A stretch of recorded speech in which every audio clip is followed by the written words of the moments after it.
Y yo traigo una palabra en mi corazón en este momento que va a ser de desafío. Para algunos será una palabra fuerte, para otros no será una palabra tan fuerte, será solamente una palabra de exhortación, de ánimo. Espero que tú la recibas de parte del Señor. Amén. Quiero que me acompañes al libro de Mateo capítulo 21. Dice el versículo 28. Pero ¿qué os parece? Un hombre tenía 2 hijos, y acercándose al primero le dijo: Hijo, ve hoy a trabajar en mi viña. Respondiendo él dijo: No quiero. Pero después, arrepentido fue. Y acercándose al otro le dijo de la misma manera. Y respondiendo él dijo: Sí, Señor, yo voy. Y no fue. ¿Cuál de los 2 hizo la voluntad de su padre? Dijeron ellos: el primero. Jesús les dijo: de cierto os digo que los publicanos y las rameras van delante de vosotros al reino de Dios. Porque vino a vosotros Juan en camino de justicia y no le creísteis, pero los publicanos y las rameras le creyeron.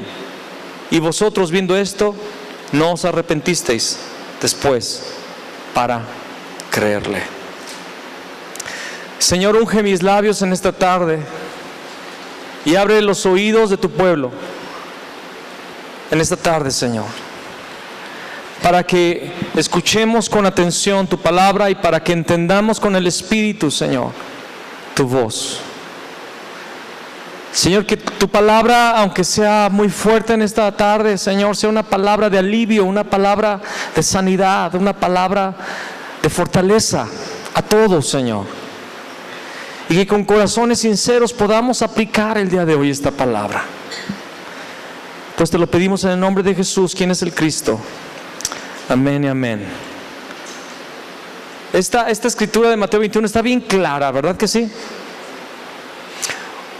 Un hombre tenía una viña y tenía 2 hijos y quería que los 2 hijos trabajaran en la viña, y al primero le dijo: ve a trabajar en la viña. ¿Cuál fue la respuesta del primero? No voy. Pero después fue. Y el segundo le dijo: ve a trabajar en la viña. ¿Y qué dijo el segundo? Sí voy, claro, ahorita, rápido, hombre. Pero no fue. Entonces el Señor pregunta: ¿quién hizo la voluntad del Padre? El primero. Aunque dijo no, lo hizo. Y el Señor habla de una manera fuerte a los religiosos de su época. Les dice: los publicanos y las rameras van delante de vosotros al reino de Dios. Y es una palabra muy dura para esa generación de religiosos que guardaban la ley y que eran a sus ojos personas justas, irreprensibles. Fue muy dura la palabra porque el Señor Jesús les dijo: los publicanos y las rameras, lo peor de lo peor, va adelante. Ya se los adelantaron a ustedes. Se les adelantaron.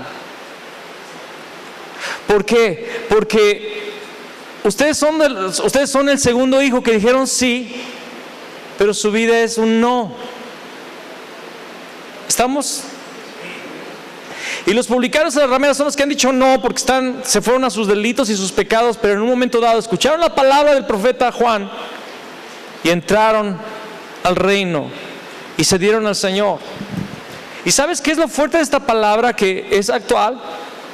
Como ya dije, la palabra de Dios es viva y eficaz, es cortante como espada de 2 filos, discierne los pensamientos del corazón, penetra hasta los tuétanos, a dividir los tuétanos y la médula, Examina nuestros pensamientos. Y esta palabra es para nosotros hoy, porque nosotros podemos considerar que somos los que hemos dicho sí, pero nuestra vida es un no.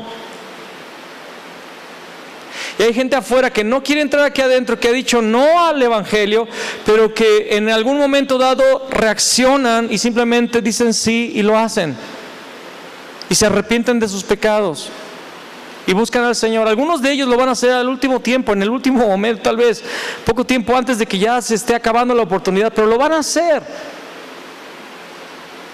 Y muchos que han estado toda la vida creyendo que la tienen ganada, que ya la consiguieron, que tienen el boleto, que pasaron ya, que la tienen garantizada, son los que se quedarán fuera. ¿No es de atemorizar esta palabra? ¿No es de asustarnos? Porque no está en lo que decimos, sino en lo que hacemos, en nuestras acciones. ¿Cómo vivimos la vida cristiana? ¿Cómo es que tú vives la vida cristiana?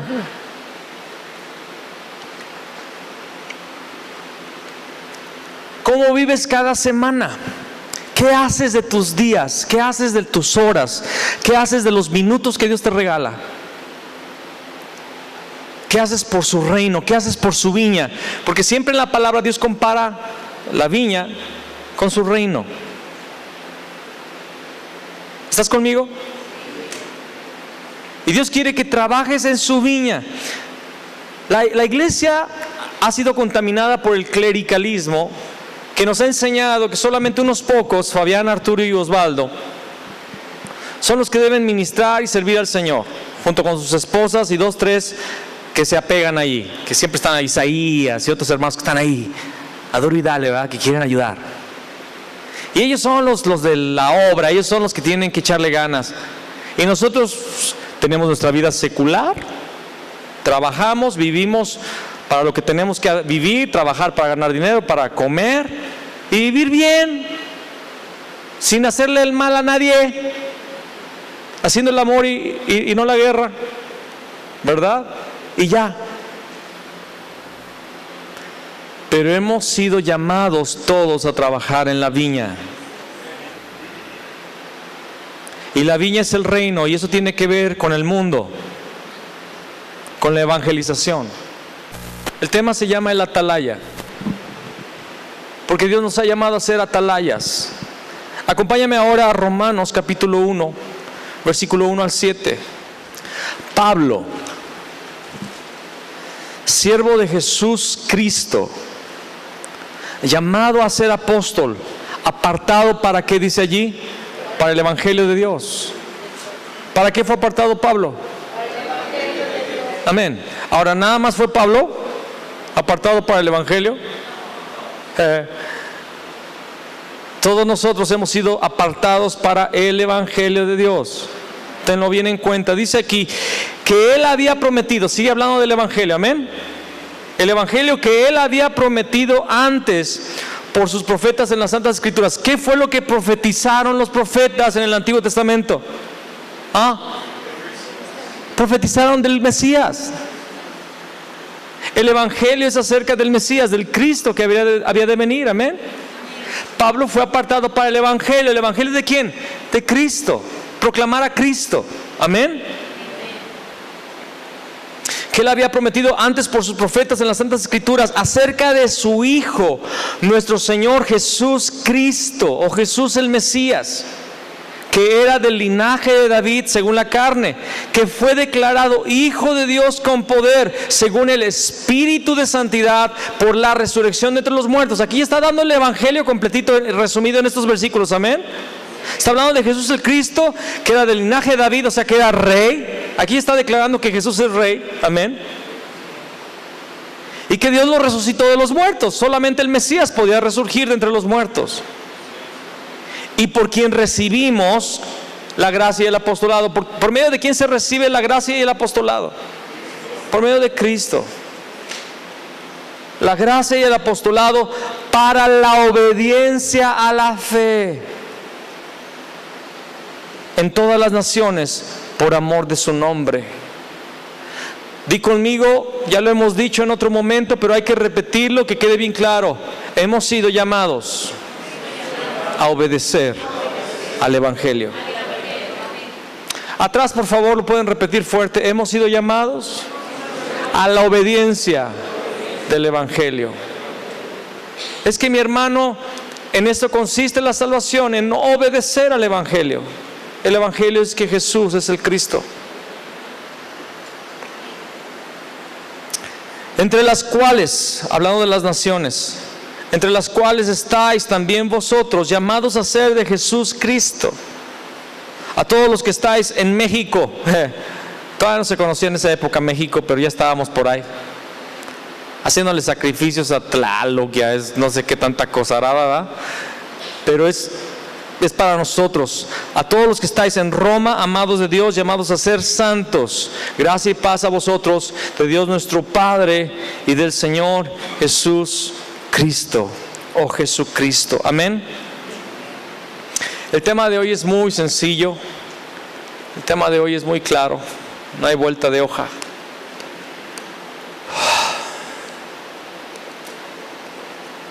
Hemos sido salvos por el Evangelio de Cristo Jesús, pero hemos sido llamados a la obediencia a la fe del Evangelio. Acompáñame al libro de Jonás. Es de los últimos libros, de los últimos profetas del Antiguo Testamento. Y vamos a leer el capítulo 1. Dice: vino palabra de Jehová a Jonás, hijo de Amitai, diciendo: levántate y ve a Nínive, aquella gran ciudad, y pregona contra ella, porque ha subido su maldad delante de mí. Y Jonás se levantó para huir de la presencia de Jehová a Tarsis. Y descendió a Jope y halló una nave que partía para Tarsis, y pagando su pasaje entró en ella para irse con ellos a Tarsis, lejos de la presencia de Jehová. Es que en Tarsis Dios no está. ¿Qué mentalidad, verdad, de Jonás? ¿Sabes qué? Nos reímos de Jonás por pensar que se estaba huyendo, que al llegar a Tarsis ya Dios no lo iba a ver. Pero muchos viven así el día de hoy, huyendo de la presencia de Dios, huyendo del llamado de Dios, huyendo de la responsabilidad que Dios les ha dado. Todos tenemos un ministerio, todos hemos sido llamados, y Dios ha dado una palabra a todos nosotros para ejecutar en la tierra, y es la palabra del Evangelio. El Salmo 139, versos 7 al 12 dice: ¿a dónde me iré de tu espíritu? ¿Y a dónde huiré de tu presencia?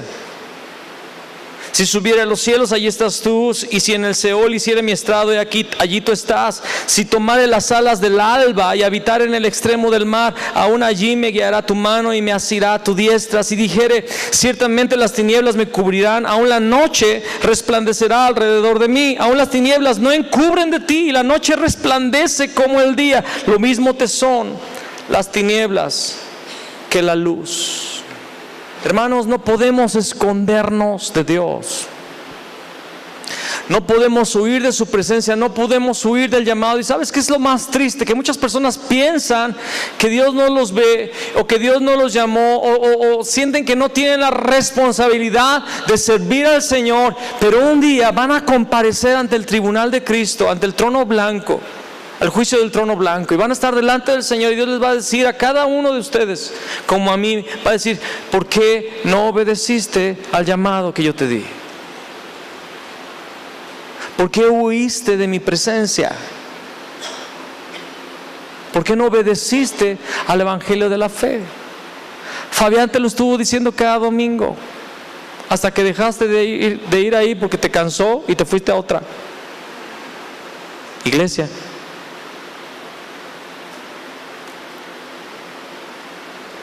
No hay forma de huir del Señor. No hay forma de esconderse. No podrás decir: es que no me lo dijeron, es que no me avisaron, es que no sabía. La ignorancia no es una defensa delante del juicio. Jonás huyó para Tarsis y se embarcó en Jope, agarró un barco y dijo: yo me voy de aquí a donde Dios no esté. Dice el versículo 4: pero Jehová hizo levantar un gran viento en el mar, y hubo en el mar una tempestad tan grande que se pensó que se partiría la nave. Estaba duro. Y Y los marineros tuvieron miedo y cada uno clamaba a su Dios, eran paganos. Y echaron al mar los enseres que había en la nave para descargarla de ellos, pero Jonás había bajado al interior de la nave y se había echado a dormir. Qué perfecto cuadro de los cristianos mediocres. Qué descripción tan real y fatídica de lo que es un cristiano que huye de su llamado. Está escondido en el barco del mundo, durmiendo la siesta de la mediocridad. Aún el mundo, escúchame, a veces aún el mundo está más preocupado por la realidad social, la realidad moral, que los propios cristianos. ¿Sabías eso? ¿Sabes que hay gente que está en el DIF o en los derechos humanos o en organizaciones que quieren ayudar a la sociedad? Gente que está en el mundo sin Dios tratando de ayudar al prójimo porque ellos se dan cuenta de la necesidad de la sociedad mejor que muchos cristianos. ¿Sabes de eso? ¿Te das cuenta de eso? Que hay gente allá afuera que no tiene la luz, que no tiene el evangelio, pero que están esforzándose por hacer que el barco no se parta. Y cristianos están durmiendo, se dice enajenados, ¿está correcta la palabra? Enajenados de la realidad, ajenos de la necesidad. Y el mundo está en sus propias fuerzas tratando de hacer algo para salvarse. Y los Jonases durmiendo. Y el patrón de la nave se le acercó y le dijo: ¿qué tienes, dormilón? Un gentil exhortando a un cristiano. ¿Qué tienes, dormilón? Levántate y clama a tu Dios. Quizá Él tendrá compasión de nosotros y no pereceremos. Un inconverso exhortando a un cristiano a ir a la oración. ¿Se dan cuenta? ¿No le está dando un poquito de pena esto a algunos de ustedes? Espero que sí. Pena de la buena, no de la mala. Y dijeron cada uno a su compañero: venid y echemos suertes para que sepamos por causa de quién nos ha venido este mal. Y echaron suertes y la suerte cayó sobre Jonás. No sé si fueron dados o si fueron piedras, lo que hayan echado, un volado o un piedra, papel o tijera. De hecho ya comenté con el pastor Cetina que hay que cambiar eso de piedra, papel o tijera. Hay que jugar apóstol, profeta o pastor, ¿verdad? Hay que hacerlo cristiano, ¿verdad? Pero dice que echaron suertes. Y hermano, entonces echar suertes es correcto. No. Solamente en el Urim y Tumim de los hebreos se podía hacer. Pero Dios aún permitió que a través de esas suertes la gente se diera cuenta quién era el del problema. La suerte cayó sobre Jonás. Entonces le dijeron ellos: decláranos ahora por qué nos ha venido este mal. Tú eres el culpable, dinos por qué. ¿Y qué dice Jonás? ¿Qué oficio tienes y de dónde vienes? ¿Cuál es tu tierra y de qué pueblo eres? Y con mucha vergüenza Jonás tuvo que decir, y él les respondió: soy hebreo y temo a Jehová, Dios de los cielos, que hizo el mar y la tierra. ¿Cuál fue la respuesta? Soy hebreo y temo a Jehová. En otras palabras, el día de hoy sería: soy cristiano y voy a Puerta del Cielo.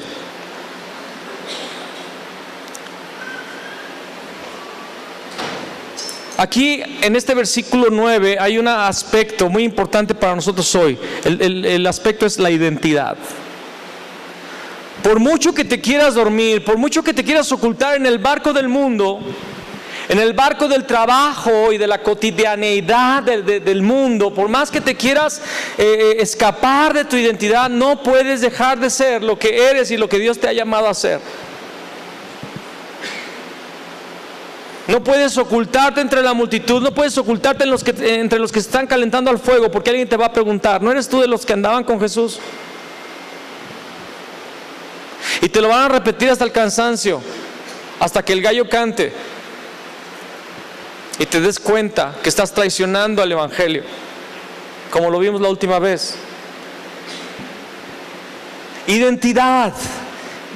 No lo busques, pero 1 de Pedro 2:9 dice: mas vosotros sois linaje escogido, real sacerdocio, nación santa, pueblo adquirido por Dios, para que anunciéis las virtudes de aquel que os llamó de las tinieblas a su luz admirable. Amado, tú eres un real sacerdocio. Eres un rey sacerdote y profeta también. Porque el anunciar las virtudes habla de lo profético. Ese es el ministerio del profeta, anunciar las virtudes. Eres rey porque Dios te ha llamado a gobernar la tierra. Eres sacerdote porque Dios te ha llamado a interceder por los pecados y la decadencia del mundo. Eres profeta porque has sido llamado a anunciar el evangelio. Eso eres. No solo los pastores o los ministros. Tú eres un rey, porque eres hijo del rey. Tú eres sacerdote porque se te ha dado un sacerdocio nuevo, el sacerdocio de Cristo, de Melquisedec, eterno. Tú eres profeta porque has sido llamado a anunciar el evangelio. El ministerio de la reconciliación se te ha dado a ti y a mí. Eso eres. Pero Jonás estaba escondido y durmiendo. Estaba adormecido su ministerio. Escúchalo nuevamente: mas vosotros sois linaje escogido, real sacerdocio, nación santa, pueblo adquirido por Dios, para que anunciéis las virtudes de aquel que os llamó de las tinieblas a su luz admirable. ¿Cuáles son las virtudes de Cristo? Que es el Hijo de Dios, que es el Cristo, que es el Salvador del mundo, que es la respuesta para el problema del hombre. Alguien diga amén. Eso eres tú, hermano. Y si no lo sabías, sábelo, sépalo, ¿cómo se dice? Sábelo, entérate, concientízate, despierta, Jonás. Yo creo que el tema debía ser despierta, Jonás. A lo mejor se lo cambiamos. Despierta, Jonás.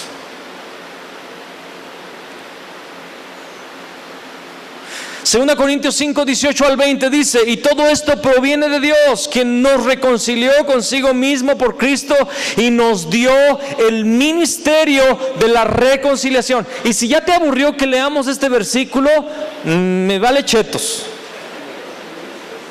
me vale un cacahuate partido a la mitad. Necesitas escucharlo. El Señor nos entregó a todos el ministerio de la reconciliación. ¿Qué significa esto? Que Dios está reconciliando al mundo con el Padre a través de Cristo, a través de Jesús el Cristo. Que Dios estaba en Cristo reconciliando consigo al mundo, no tomándoles en cuenta a los hombres sus pecados, y nos encargó a nosotros la palabra de la reconciliación. Así que somos embajadores en nombre de Cristo, como si Dios rogase por medio de nosotros. Os rogamos en nombre de Cristo, reconciliaos con Dios. Esa es tu identidad. Jonás había sido llamado para predicar en Nínive, la ciudad, una de las más grandes ciudades de su época. Había sido llamado para anunciar el evangelio. Los profetas siempre anunciaron el evangelio, aún desde el Antiguo Testamento.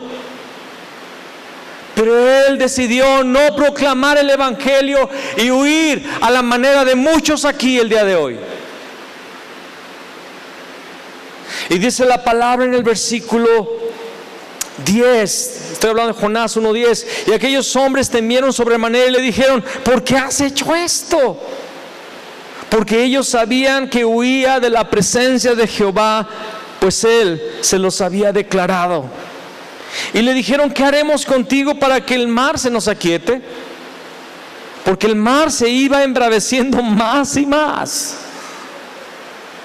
Él le respondió: tomadme y echadme al mar, y el mar se os aquietará, porque yo sé que por mi causa ha venido esta gran tempestad sobre vosotros. Y aquellos hombres trabajaron para hacer volver la nave a tierra, mas no pudieron, porque el mar se iba embraveciendo más y más contra ellos. Entonces clamaron, o sea, buscaron salvarle la vida a Jonás, ¿no? O sea, no le hicieron caso. Jonás les dice: échenme al mar, aviéntenme. Y ellos dijeron: no, a ver, vamos a ver si podemos todavía alcanzar, salvar la nave con nuestras fuerzas. Y no pudieron. Entonces clamaron a Jehová y dijeron: te rogamos ahora, Jehová, que no perezcamos nosotros por la vida de este mugroso, ni pongas sobre nosotros la sangre inocente, porque tú, Jehová, has hecho como has querido. Y tomaron a Jonás y lo echaron al mar, y el mar se aquietó de su furor. Y temieron aquellos hombres a Jehová con gran temor, y ofrecieron sacrificio a Jehová e hicieron votos.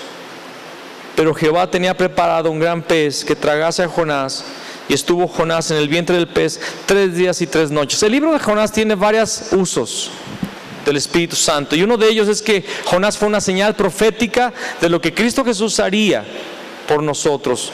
Jonás fue tragado por un pez, un grande pez, y 3 días estuvo en el vientre del pez, en el fondo del mar, de la misma manera que Cristo estuvo en el seno, en el vientre del Seol.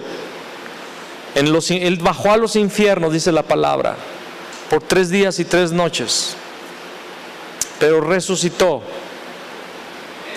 Y el cántico de Jonás, o la oración de Jonás en el capítulo 2, en realidad es la oración de Cristo, Cristo estuvo atribulado en los infiernos también. Él padeció el infierno. Y tú puedes leer lo que Jonás ora en el capítulo 2, y fue la oración de Cristo, como también el Salmo 22 y otros salmos proféticos.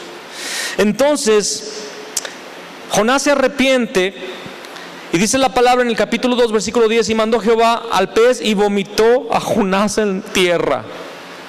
Y vomitó a Jonás en tierra. El pez, que era grande, no sabemos si fue una ballena o lo que haya sido, pero el pez lo vomitó.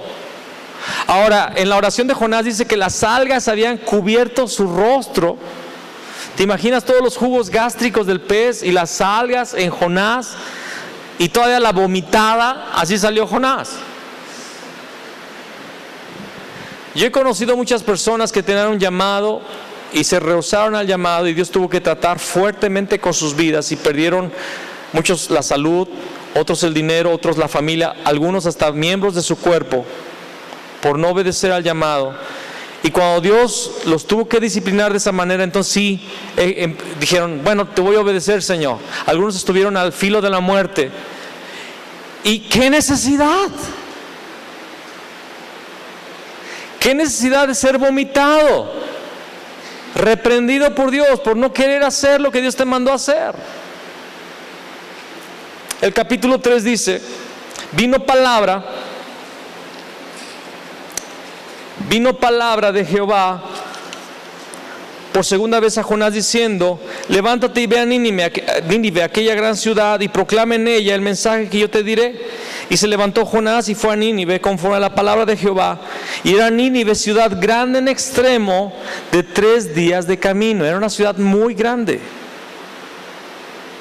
Y vamos a ver después, o ya lo digo desde ahora, Jonás 4:11 dice que había 120,000 bebés.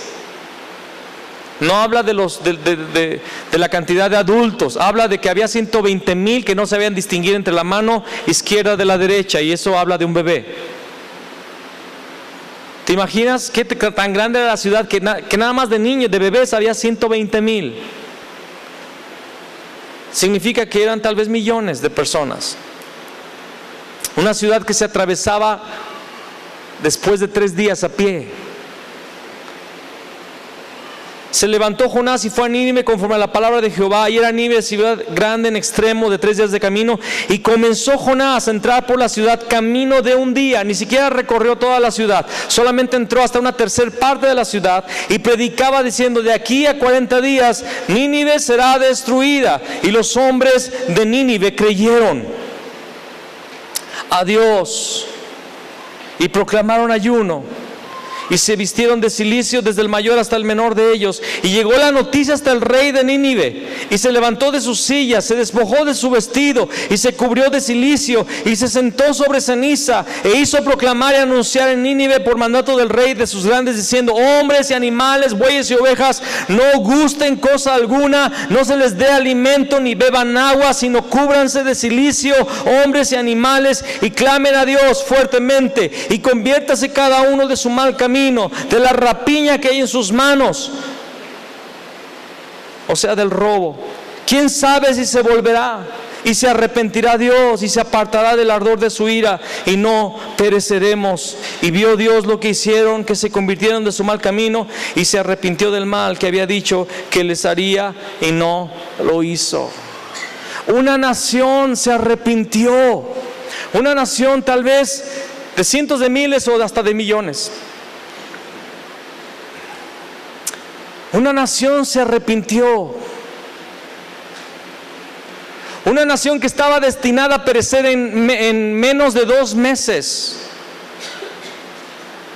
Desde el rey se arrepintieron. Dice que se cubrió de cilicio, significa que se despojó de su realeza y se vistió de sacos ásperos y se puso ceniza sobre la cabeza y se humilló. La gente se humilló. Jonás no tuvo ni que recorrer toda la ciudad. Jonás solamente entró hasta una tercera parte del territorio nacional, proclamando la palabra, que era una palabra dura, no era una palabra de Cristo te ama y quiere tu felicidad el día de hoy.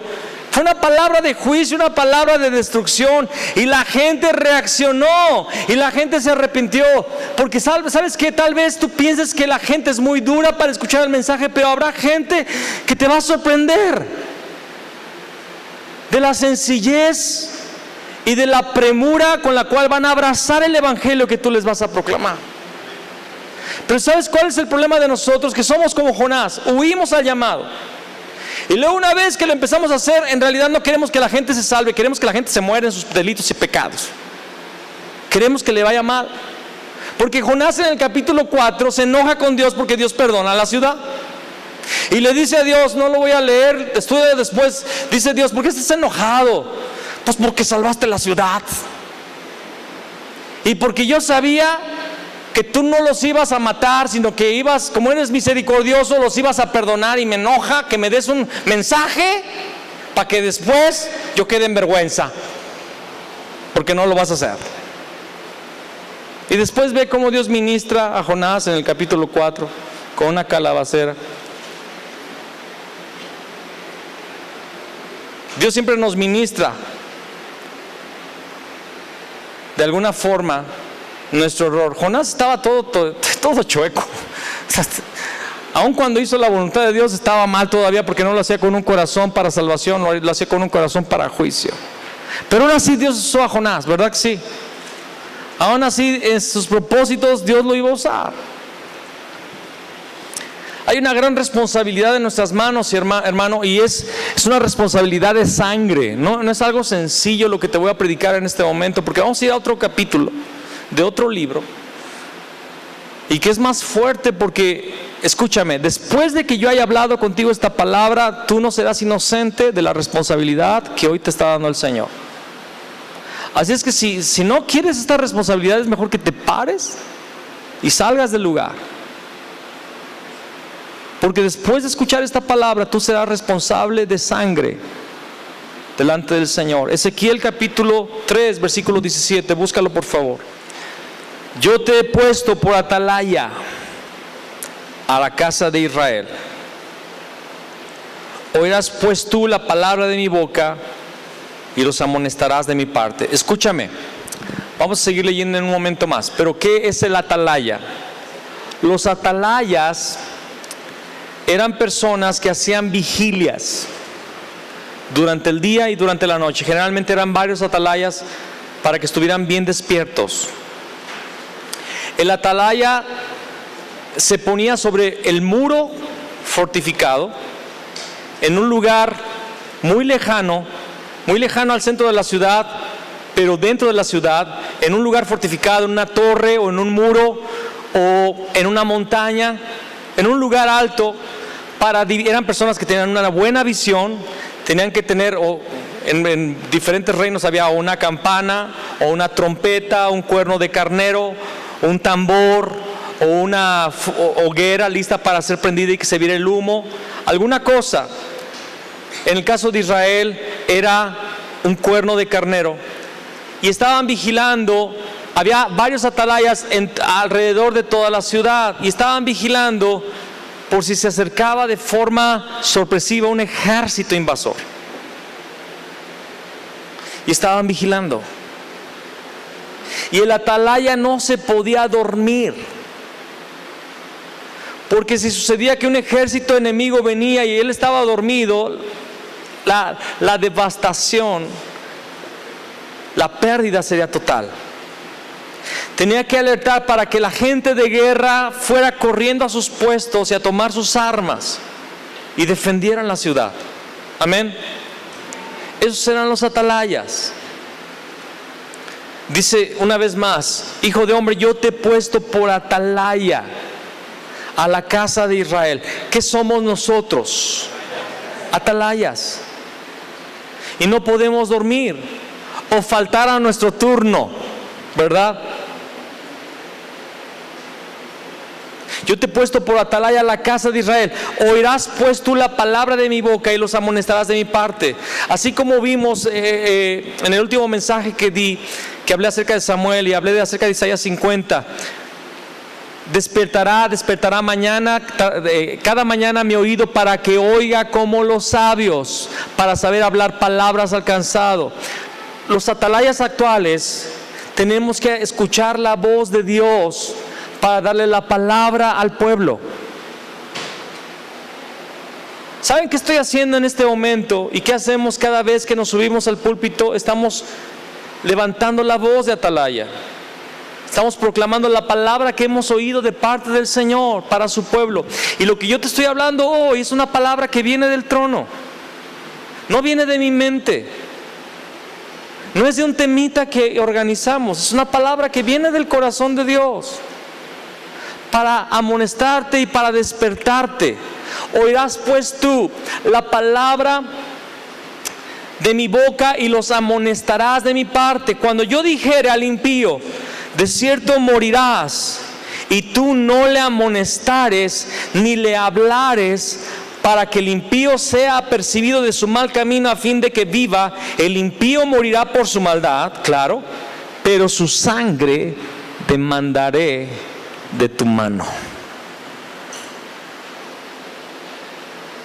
O sea que Dios nos va a demandar la sangre de las personas que necesitaban oír el evangelio, y que Dios te puso a ti un sentir de que tenías que ir a hablar con ellos y no lo hiciste. Dice la palabra: el impío va a perecer por su pecado. Sus pecados van a ser imputados a él, pero su sangre voy a demandar de tu mano. Te voy a decir: ¿por qué no le avisaste? ¿Por qué no le amonestaste? ¿Por qué si te mandé no fuiste? Y su sangre va a recaer sobre nuestras manos. Pero si tú amonestares al impío y él no se convirtiere de su impiedad y de su mal camino, él morirá por su maldad, pero tú habrás librado tu alma. Tú vas a ser exonerado de esa responsabilidad. Si el justo se apartare de su justicia e hiciere maldad y pusiere yo tropiezo delante de él, él morirá, porque tú no le amonestaste, en su pecado morirá, y sus justicias que había hecho no vendrán en memoria, pero su sangre demandaré de tu mano. Aún podemos, Dios nos pone el sentir de hablarle a cristianos que están desviándose del camino. No solo los inconversos, sino los justos también, que han hecho justicia pero que un día se desvían. Y si Dios te pone que tienes que ir con aquel hermano desviado, tú tienes que ir y amonestarle, porque si no lo haces, Dios te va a demandar su sangre también. Pero si el justo amonestares para que no peque, y no pecare, de cierto vivirá, porque fue amonestado, y tú habrás librado tu alma. Acompáñame ahora a Ezequiel 33, versículo 1 al 9. Hijo de hombre, habla a los hijos de tu pueblo y diles: cuando trajere yo espada sobre la tierra, y el pueblo de la tierra tomare un hombre de su territorio y lo pusiere por atalaya, y él viere venir la espada sobre la tierra, y tocare trompeta, y avisare al pueblo, cualquiera que oyere el sonido de la trompeta y no se apercibiere, y viniendo la espada lo hiriere, su sangre será sobre su cabeza. El sonido de la trompeta oyó y no se apercibió, su sangre será sobre él, mas el que se apercibiere librará su vida. Pero si el atalaya viere venir la espada y no tocare la trompeta, y el pueblo no se apercibiere, y viniendo la espada y hiriere de él a alguno, este fue tomado por causa de su pecado, pero demandaré su sangre de mano del atalaya. A ti pues, hijo de hombre, te he puesto por atalaya a la casa de Israel, y oirás la palabra de mi boca, y los amonestarás de mi parte. Cuando yo dijera al impío, impío, de cierto morirás, si tú no hablares para que se guarde el impío de su camino, el impío morirá por su pecado, pero su sangre yo la demandaré de tu mano. Y si tú avisares al impío de su camino para que se aparte de él, y él no se apartare de su camino, él morirá por su pecado, pero tú libraste tu vida.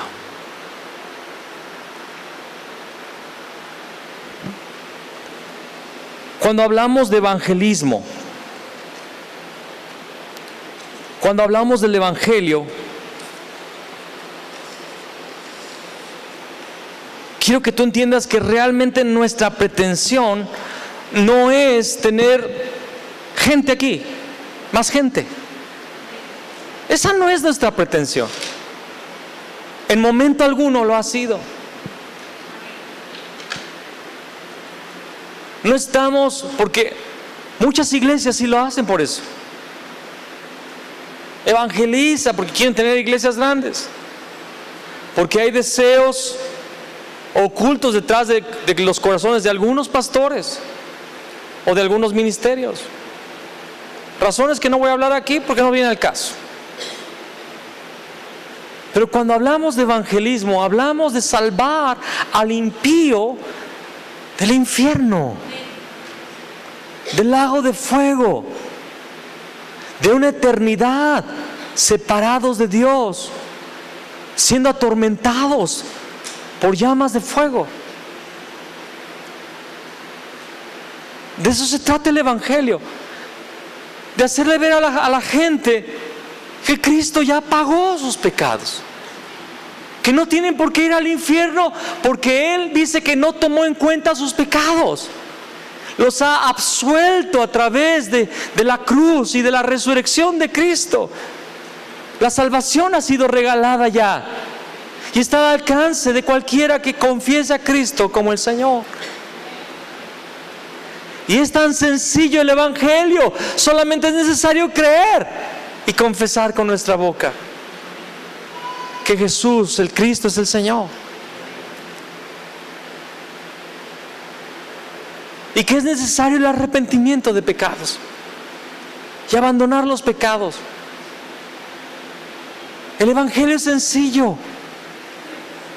proclamarlo aún más, pero nos detiene nuestro sueño y nuestra rebeldía. Y muchos están navegando hacia Tarsis. Muchos atalayas están dormidos. Muchos atalayas están dormidos y no están sonando la trompeta a sus vecinos, a sus parientes, a sus colegas y aún a la gente desconocida en la calle. ¿Cuántas veces Dios no te ha inquietado en la calle de que le hables a alguien del evangelio? Alguien que no conoces, y tú sabes que el Espíritu Santo te estuvo diciendo: aprovecha estos 15 minutos que estás aquí con esta persona y háblale del evangelio, porque tal vez sea su última oportunidad. Me impresionó un testimonio que dio el pastor Jorge allá en Corea. Y él habló de que fue a una iglesia a predicar y una mujer llegó con él y le dijo: por favor, vaya a hablarle a esta persona, a esta mujer. Y él tomó la dirección y se la guardó y se propuso ir. Y fue y buscó la dirección de la mujer. Y era una mujer que vivía de la prostitución en los bares. Y fue y entró en la casa de esta mujer y le participó del evangelio de Jesús el Cristo. Y después de escuchar el evangelio, esta mujer se arrepintió de sus pecados y le entregó la vida a Jesús el Cristo. Y le dijo: ¿sabe qué? Muchas gracias por venir. Yo había planeado suicidarme esta noche.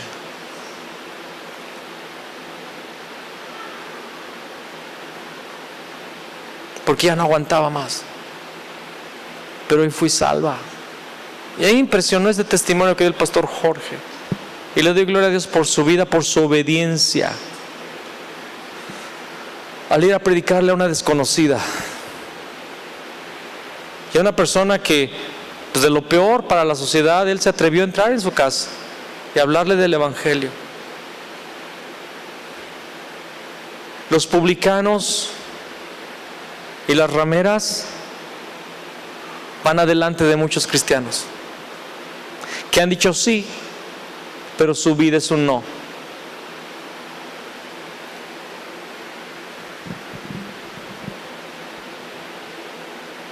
¿Qué te hace falta? ¿Qué nos hace falta, iglesia?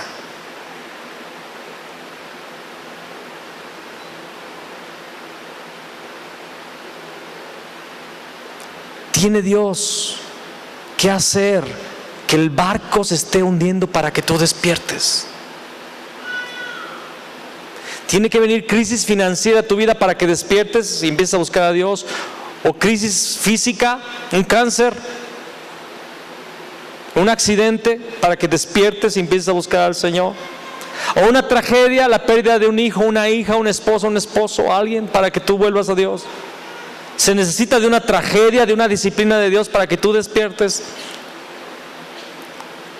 O simplemente bastase que en este día escuchases el sonido de la trompeta que Dios está tocando hoy.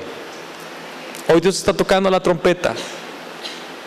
En este momento Dios está tocando la trompeta y te está percibiendo a ti el día de hoy. Despierta, iglesia. Despierta, iglesia. Eres real sacerdocio, nación santa, pueblo adquirido por Dios, para que anuncies las virtudes de aquel que te llamó de las tinieblas. Este final de semana vamos a estar yendo a Irapuato a compartir las 33 lecciones para el movimiento de la palabra. Y sé que en esa iglesia muchos se van a avivar y van a empezar a abrir movimientos de la palabra. Pero mi pregunta es: ¿qué necesita Puerta del Cielo para hacerlo? ¿Qué no lo hace? Gloria a Dios por los que lo están haciendo. Pero ¿y qué de la gran mayoría que está dormida y que no hace un movimiento de la palabra? En el mes de octubre, del 1 al 10, iremos a Cuba. Va a haber otro tirano allá, otro movimiento evangelístico nacional. Y todo el que quiera ir está invitado, nada más tiene que pagar su viaje. Es barato, 5,000 el boleto de ida y de venida. Y la alimentación en Cuba es barata. Los puercos son baratos. Nada más que vas a comer puro puerco. Y vamos a ir algunos. Pero ¿y todos los demás cuándo van a salir a las naciones a llevar el evangelio? ¿Cuándo vas a darle a Dios 10 días de tu año para evangelizar a otra nación? ¿Cuándo? Si no eres tú, entonces ¿quién? Si no es ahora, entonces ¿cuándo? Muchos dicen: un día voy a salir, un día voy a servir al Señor. Quiero decirte que si estás pensando un día, ese día nunca llegará. El día es hoy. El momento es ahora. El evangelio ya lo tienes. Jesús es el Cristo. Vamos a ponernos de pie.